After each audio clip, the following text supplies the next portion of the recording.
Thank you everyone for joining us here today. My name is Samantha Beacott and I'm the president of the Saskatchewan Teachers Federation. I'm joining you from Treaty 6 territory in the traditional land of the Métis. We're here today to follow up on the announcement that the government made to create a centralized online school system. That announcement was made almost 6 weeks ago. And in that time, I've heard many concerns from teachers, and unfortunately, we've remained with more questions than answers. One of our biggest questions lies around the idea of centralization. Teachers are members of their communities, and they know their students, and they know their diverse needs. And removing that causes some concern. We're also concerned about the idea of a corporation in education, and we don't clearly understand why there's a need for a crown corporation to be created to deliver this online system. We question why we need to reinvent the wheel.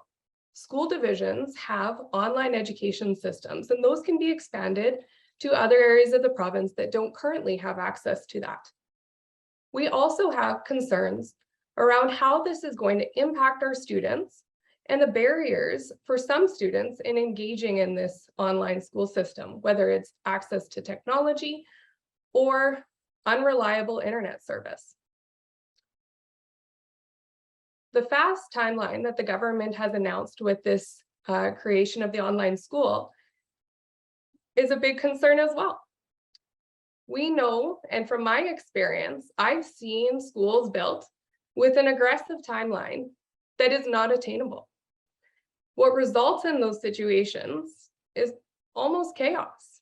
From my experience, a school wasn't able to open on time, leaving students distributed into multiple different physical locations.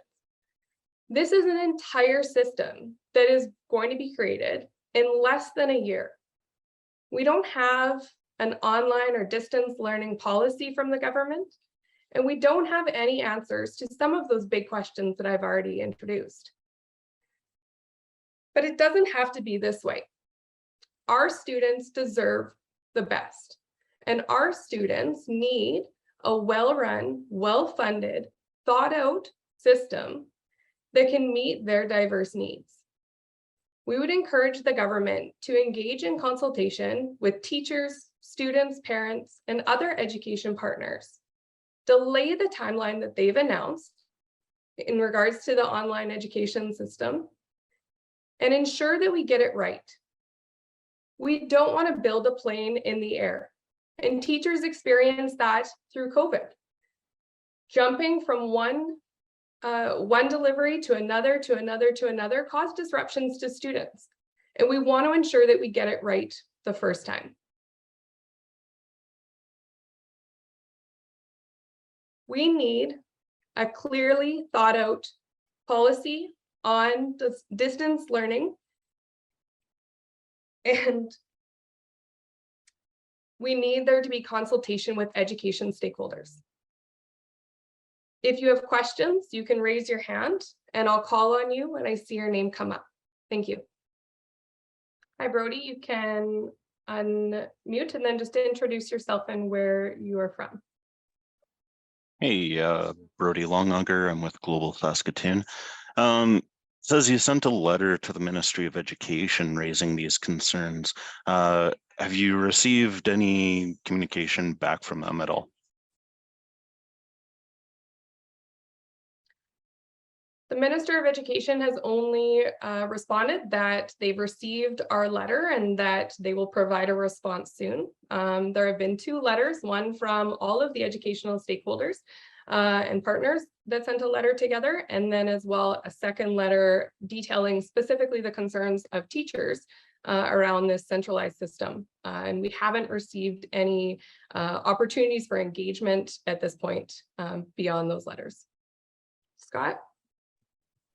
Hey, Scott Anderson from Southwest Booster. With so many distance programs in place and a lot of different templates to choose from, why is it concerning that they could potentially get this wrong? We're concerned that they're not going to get it right because there hasn't been any plan described to consult with teachers, parents, and education partners.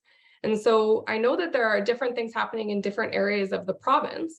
But jumping into this so quickly with no policy that outlines what their direction is and what their hope is, and no real indicator of who's going to oversee the system. What does a crown corporation look like when it comes into education? Is it going to be a elected board, or is it going to be an appointed board? What does the CEO of education look like? And so there's a lot of questions and a lot of uncertainty. And from our members, we're hearing uncertainty about what their employment relationship looks like. So we need to iron out a lot of those details before we jump into something that really is completely new when we look at centralizing it. So to close, I would just want to thank everyone for coming. I would like to add that teachers and parents want what's best for our students. And that means that students get a high quality education, regardless of where they are within our province. And we need to ensure that the structures that are in place are well thought out, well funded, so that teachers can do their job and deliver that high quality education. So thank you all for coming. And I hope you have a great day.